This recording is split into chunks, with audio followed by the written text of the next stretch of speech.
नमस्कार दोस्तों, अभी आप ये जो पेशेंट का स्क्रीनशॉट देख रहे हैं, इस पेशेंट को पिछले कई सालों से इरेक्टाइल डिस्फंक्शन की प्रॉब्लम है, शीघ्र पतन की प्रॉब्लम है, लिंग में तनाव की समस्या है, ठीक से इरेक्शन डेवलप नहीं हो पाता है, जब भी सेक्स करने के लिए जाते हैं तो इरेक्शन गिर जाता है, पावर पूरी तरह खत्म हो जाता है लिंग में। तो इस पेशेंट ने कई जगहों से ट्रीटमेंट किया हुआ है, लेकिन कुछ खास परिणाम इनको नहीं पड़ा हुआ है और आज 6 महीना इनका ट्रीटमेंट मेरे पास चल रहा है और 6 महीने में इनका प्रॉब्लम पूरी तरह हमने ठीक कर दिया, ऑलमोस्ट ठीक हो गया इनका प्रॉब्लम।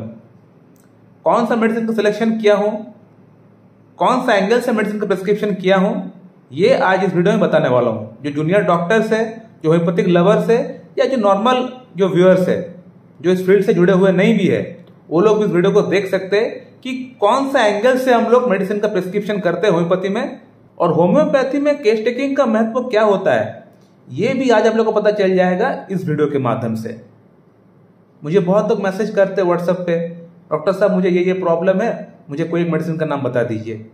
और इस तरह का मैं मैसेज का रिप्लाई करता नहीं हूं, तो फिर उनका वहां से मैसेज आता है, अरे कैसे डॉक्टर हो, एक मेडिसिन का नाम आप बोल नहीं पाते हो, कैसे आप रोगी को ठीक करोगे। तो क्यों हम लोग इस तरह का मैसेज का रिप्लाई नहीं करते हैं, ये आप लोग को जानना चाहिए। क्योंकि होम्योपैथी में रोगी के रोग के नाम पर ट्रीटमेंट नहीं होता है। आप एक लाइन लिख दोगे तो उसको पढ़ के मैं मेडिसिन, मेरा दिमाग में आ सकता है, कोई मेडिसिन का नाम मैं आपको बोल सकता हूं, लेकिन वो मेडिसिन कितना काम करेगा, नहीं करेगा, एग्रावेशन करेगा, साइड इफेक्ट करेगा, ये मैं नहीं बोल पाऊंगा। अगर आप मुझे बोलोगे मुझे सर स्किन डिजीज है, कोई एक मेडिसिन का नाम बोल दीजिए, मैं बोल दूंगा हाँ सल्फर ले लीजिए। मुझे आप बोलोगे हेयरफॉल हो रहा है, कोई एक मेडिसिन का नाम बोल दीजिए, मैं बोल दूंगा विस्पेडन ले लीजिए। मुझे आप बोलोगे इरेक्टाइल डिस्फंक्शन है, कोई एक मेडिसिन का नाम बोल दीजिए, मैं बोल दूंगा आपको एग्नेस कास्टर सब ले लीजिए। लेकिन वो मेडिसिन कितना काम करेगा, काम करेगा भी या नहीं, ये तभी जान पाएंगे जब हम आपका केस टेकिंग करेंगे, जब थॉरोली आपका डिजीज का रूट कॉज क्या है, जब हम ये जानेंगे तब हम बोल पाएंगे कि हाँ ये पर्टिकुलर मेडिसिन बिल्कुल काम करेगा या ये मेडिसिन आपके लिए बिल्कुल काम नहीं करेगा, तब हम बोल पाएंगे।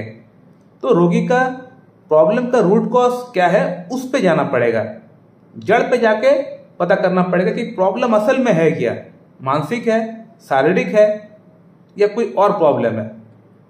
तो इसको जानने के बाद ही हम लोग ट्रीटमेंट कर पाएंगे।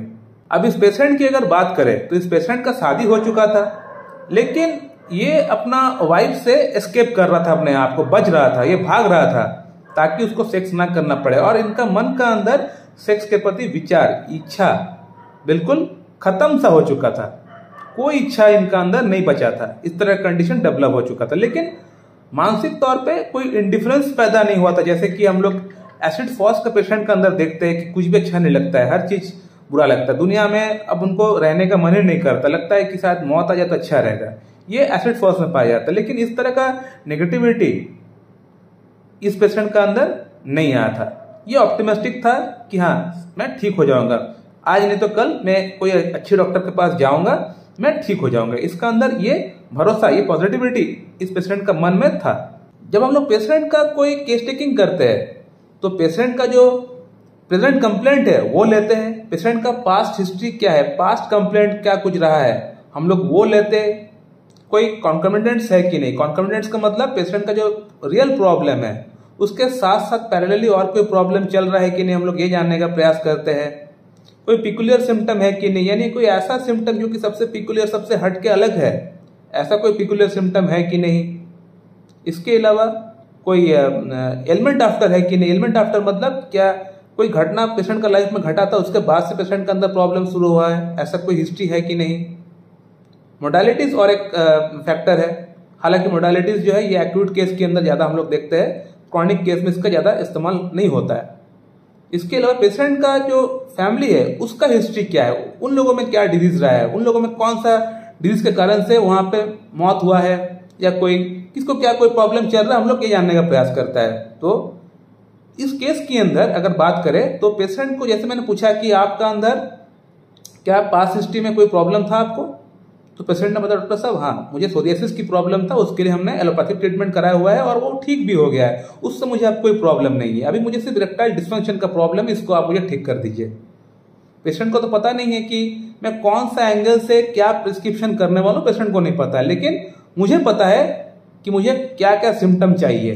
तो जैसे ही मुझे पेशेंट ने बताया कि उसको सोरियासिस था और वो एलोपैथिक ट्रीटमेंट से सप्रेशन हुआ है, दबा हुआ है। तो मैं समझ गया कि एक कारण हो सकता है कि इस पेशेंट का अंदर इरेक्टाइल डिस्फंक्शन का होने के पीछे ये एक सप्रेशन ऑफ स्किन डिजीज के तहत ये एक कारण बिल्कुल हो सकता है। क्योंकि मैंने अक्सर बहुत बार बताया हुआ है, अक्सर मैं बोलता हूं कि स्किन डिजीज अगर एलोपैथिक ट्रीटमेंट के तहत ठीक किया जाए तो वो सप्रेशन हो जाती है, दब जाती है, और बाद में वो आपका अंदर कोई बड़ा प्रॉब्लम आपका सिस्टम में, आपका बॉडी में उत्पन्न कर देता है, जो कि आपको पता तक नहीं चलता है। मैंने अक्सर बहुत बार बताया हुआ है आप लोगों को। तो सिमिलरली जैसे मैंने सुना कि इस पेशेंट का अंदर भी सोरियासिस इनको हुआ था और वो एलोपैथिक ट्रीटमेंट से, एलोपैथिक ऑइंटमेंट से उसको ठीक किया गया, तो मैं समझ गया कि this is the root cause of the disease, ये है जड़, और उसको मुझे पकड़ना है। अब सोरियासिस सुनते ही बहुत सारे होम्योपैथ तुरंत प्रेस्क्रिप्शन कर देंगे सल्फर। नहीं, ये गलत है। सोरियासिस भी बहुत तरह की, अलग अलग तरह की होती है। सोरियासिस सुनने से ही आप सल्फर आप प्रिस्क्राइब नहीं कर सकते। सप्रेशन ऑफ स्किन डिजीज मतलब नॉट सल्फर, ऑलवेज सल्फर नहीं होता है। जैसे कि इस पेशेंट का अंदर मैंने पूछने का प्रयास किया कि उस समय आपको क्या प्रॉब्लम होती थी, तो उन्होंने मुझे बताया, डॉक्टर साहब मुझे रात को खुजली होती थी और जब मैं वहां पे खारिश करता था, जब मैं वहां पे इचिंग करता था तो मुझे वहां से चिपचिपा सा पानी निकलता था और वो बिल्कुल स्टिकी था, जैसे स्वीट जैसे होता है, हम लोग पकड़ते हैं जिस तरह का स्टिकी होता है, उस तरह सा स्टिकीनेस उसका अंदर था। यानी जो वहां पे पानी निकलता उसमें स्टिकीनेस था। तो ये एक सिम्टम है ग्राफाइटिस की। ग्राफाइटिस का सिम्टम ये होता है कि उसका जो डिस्चार्ज होता है बहुत स्टिकी होता है, जैसा लगता है कि गम हम लोग पकड़े हुए हैं, इस तरह का स्टिकी होता है उसका डिस्चार्ज। तो जैसे ही मुझे ये चीज पता चलेगा कि वहां पे उस समय जो डिस्चार्ज हो रहा था वो स्टिकी था, तो मेरा दिमाग में आ गया ग्राफाइटिस। अब मैं ग्राफाइटिस का सवाल करना उनको स्टार्ट कर दिया कि ग्राफाइटिस का और कोई सिम्टम मैच हो रहा है कि नहीं, मैं ये देखने के लिए मैं ग्राफाइटिस का उनका जो क्वेश्चन है उनको करना स्टार्ट कर दिया। ग्राफाइटिस का क्या क्या प्रॉब्लम होता है? ग्राफाइटिस का जो पेशेंट होता है उनको कॉन्स्टिपेशन का प्रॉब्लम होता है। तो मैंने पूछा पेशेंट को कि आपको कॉन्स्टिपेशन है? तो पेशेंट ने बताया, डॉक्टर साहब बिल्कुल मुझे बहुत कॉन्स्टिपेशन की प्रॉब्लम है, बिल्कुल स्टूल बिल्कुल निकलता ही नहीं है, बहुत प्रॉब्लम होता है। 3 दिन 4 दिन छोड़ छोड़ के एक बार मैं स्टूल पास आउट करने के लिए जाता हूं और इच्छा भी नहीं होता है। थर्ड सिम्टम मैंने जानने का प्रयास किया कि आपको स्वीट खाने की क्रेविंग है या नहीं है और मीट खाने की क्रेविंग है या नहीं है, क्योंकि ग्राफाइटिस का जो पेशेंट होता है इसको स्वीट और मीट बहुत ज्यादा पसंद नहीं है। मीट तो भले चलो फिर भी मान लो मीट खा भी लेगा, लेकिन स्वीट इसको बहुत ज्यादा पसंद बिल्कुल नहीं होता है। तो मैंने पूछा कि आपको स्वीट खाने की क्रेविंग है? तो पेशेंट ने बताया, डॉक्टर साहब मुझे स्वीट खाने की क्रेविंग बिल्कुल भी नहीं है, ना मिले तो अच्छा है। इसके अलावा पेशेंट को हॉट ड्रिंक्स पीने से प्रॉब्लम होता है। हॉट ड्रिंक, चाय वगैरह पीने से पेशेंट का पेट जो है उसमें दर्द होता है, गैस हो जाता है, ब्लोटिंग हो जाता है, ये और एक सिम्टम है। और पेशेंट जो है कपड़ा जो इनको पहनना है वो थोड़ा सा लूज कपड़ा पहनना पेशेंट पसंद करते हैं। और ग्राफाइटिस का जो पेशेंट होता है थोड़े से मोटे होते हैं, थोड़ा सा शॉर्ट हाइटेड होते हैं, और जो रंग होता है, जो कम्प्लेक्शन होता है वो बहुत ज्यादा फेयर नहीं होता है, थोड़ा सा डार्क कम्प्लेक्शन में होता है, थोड़ा सा हम लोग बोल सकते हैं थोड़ा सा गेरुआ रंग जो होता है वो उस तरह का रंग ग्राफाइटिस का पेशेंट का अंदर होता है। और जो स्किन होता है, ग्राफाइटिस का जो पेशेंट का स्किन होता है थोड़ा सा मोटा होता है। ऐसा नहीं कि कैलकेरिया काप का जो पेशेंट होता है बिल्कुल थुलथुला होता है, एक तरह से कैलकेरिया काप का जो बॉडी होता है थुलथुला बॉडी होता है, लेकिन ग्राफाइटिस का जो पेशेंट होता है ये भी मोटे होते हैं, लेकिन उनका जो चर्बी होता है या जो उनका जो वहां पे फ्लैश होता है वो बिल्कुल हार्ड होता है, सख्त होता है।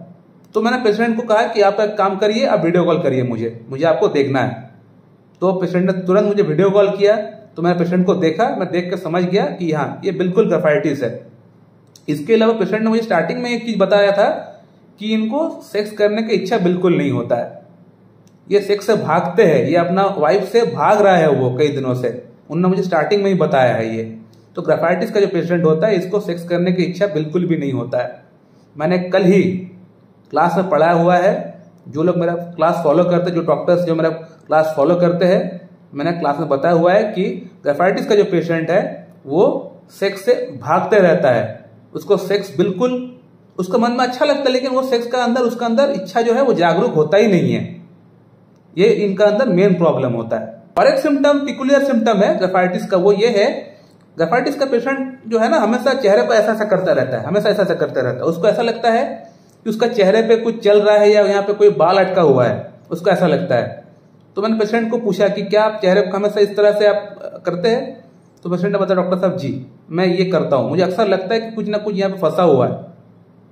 तो यही सब सिम्टम्स को देखते हुए पेशेंट का फिजिकल स्ट्रक्चर है, पेशेंट का कम्प्लेक्शन है, पेशेंट बहुत चिली पेशेंट है यानी ठंड बर्दाश्त नहीं होता है, पेशेंट का जो पास्ट हिस्ट्री है जहाँ पे स्टिकी जो फ्लूइड निकलता था जो पेशेंट ने मुझे बताया, तो ये सबसे बड़ा स्ट्राइकिंग सिम्टम है ग्राफाइटिस के लिए। और पेशेंट का पेट साफ नहीं होता है, गर्म खाना गर्म चीज खाने से प्रॉब्लम बढ़ता है, जो कपड़ा पहनते हैं थोड़ा ढीला कपड़ा पहनना पसंद करते हैं।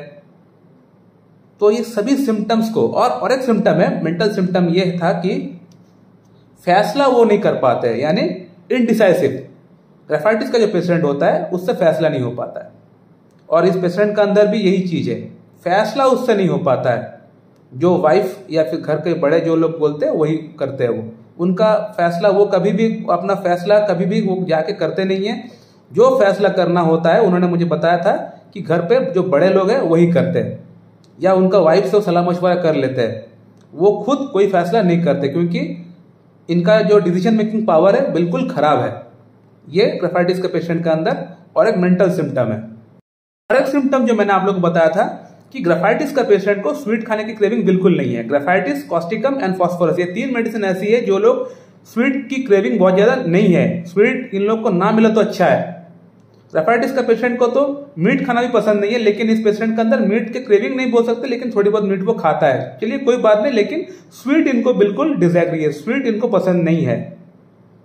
तो इन सभी सिम्टम्स को देखते हुए इस पेशेंट को मैं ग्राफाइटिस प्रिस्क्राइब किया था। ग्राफाइटिस 0/1, 2, 3, 4 पहले 2 महीने के लिए, उसके बाद 5, 6, 7, 8 नेक्स्ट 2 मंथ के लिए, उसके बाद 9, 10, 11, 12।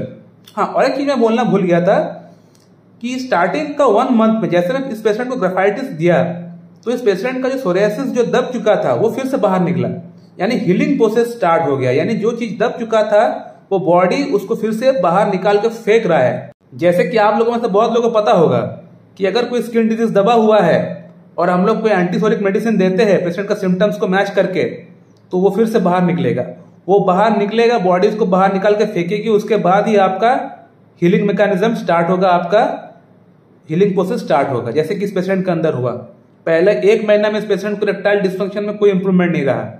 पहले 1 महीना में सिर्फ इनका बॉडी में जो गंदगी था वो बाहर निकला, बाहर निकलने के बाद असल में हीलिंग प्रोसेस स्टार्ट हुआ। अब इस पेशेंट के अंदर कोई प्रॉब्लम नहीं है।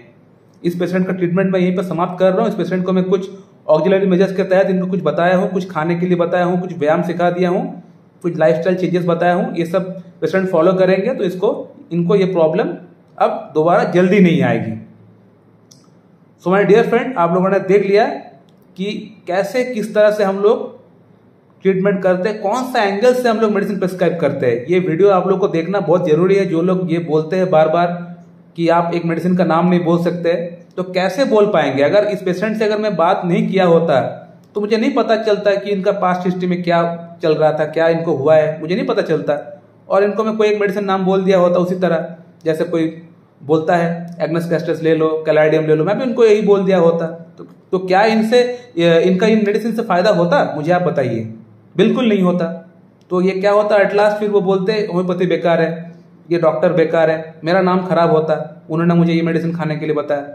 तो इसीलिए मैं लोगों को इस तरह से मेडिसिन का नाम मैं बोलता नहीं हूं, अक्कड़ बक्कड़ करके मेडिसिन का नाम मैं लोगों को बोलता नहीं हूं, क्योंकि मुझे पता है इस तरह मेडिसिन का नाम मैं बोलूंगा तो मेडिसिन फायदा करने के चांसेस कम है, नुकसान करने के चांसेस ज्यादा है, और मेरा नाम खराब होगा, होम्योपैथी का नाम खराब होगा बीच से।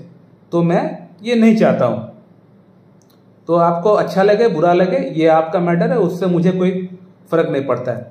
So thank you very much and have a good day.